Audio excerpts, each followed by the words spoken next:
Why? Peace and prosperity. Thank you for coming to check out The Narrative Live. Hosted by your brother, friend, patriot, and fellow fighter, President Prez. Live from the Jersey Shore in Asbury Park. Let's get it.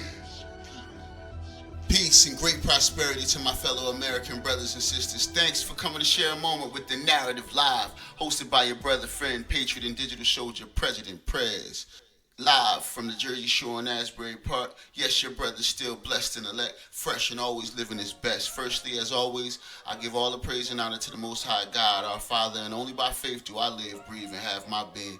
Today is Tuesday, March 15th, 2022, and the title of this episode is, First it was transitory, now it's Russia's fault that gas prices keep on rising. Jersey Shore life. President Biden takes no responsibility for the average American household being forced to spend an extra $296 per month because of this rising inflation based on this horrible Democratic agenda that him and his progressive colleagues have for our country, brothers and sisters.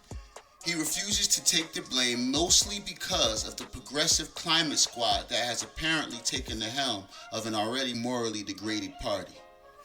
They constantly push to eliminate all fossil fuel production and drilling, all the while knowing that it is the American workforce and its allies who will be impaired by these policies.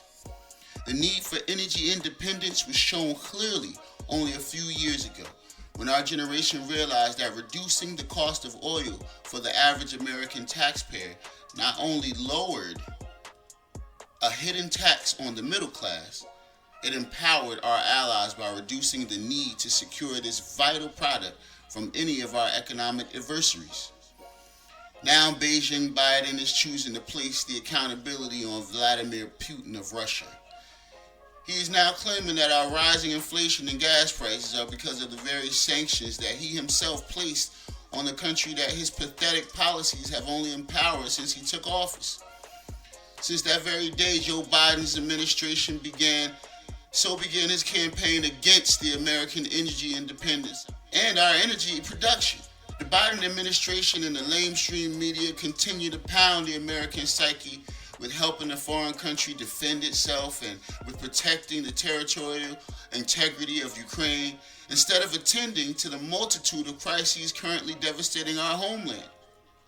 We're likely to see a whole nother year, the Treasury Secretary said, of inflation rising, of costing the American family $296 and more per month, and only going to get worse and worse, brothers and sisters. Even today, the average price per gallon is at $4.17. Compare that to a year ago when it was a whole $2 cheaper. Bet you appreciate that. The rising inflation is completely out of control and causing an epidemic of stress and depression that is going unseen. The rising prices of everyday household items that were once staples in our homes are disappearing now. This is becoming a main source of our stress. That's what the American taxpayer is stressing for, and it's not going unnoticed.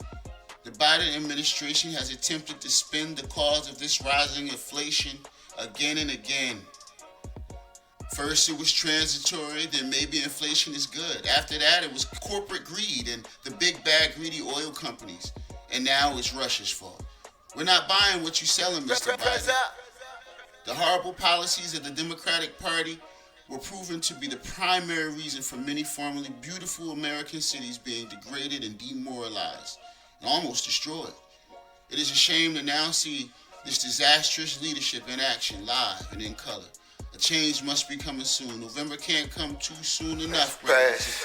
Jersey Shore life. In conclusion, I want you to remember Donald Trump's statement at CPAC. His words were, 2020 will be the year that millions of everyday citizens stand up to the left-wing fascists, and we will continue together to make America, our nation, great again. We had it done. They tried to undo it, but not all of it. They will never be able to undo all of it. We will be acting long before they can undo it. And if it were up to them, they would destroy our own country. But we can build it back again quickly, even better than before. They lost all credibility. They've proven during this period of time that all their policies are pathetic and that they just don't work. Listen, brothers and sisters, keep God first and your faith in your family. The storm won't last always and the sun will come up in the morning. So with that in mind, let's continue together to leave our communities more beautiful and beneficial than we inherited it. Peace. Thank you for checking out The Narrative. Remember to like and subscribe to our podcast to support our channel. Press up.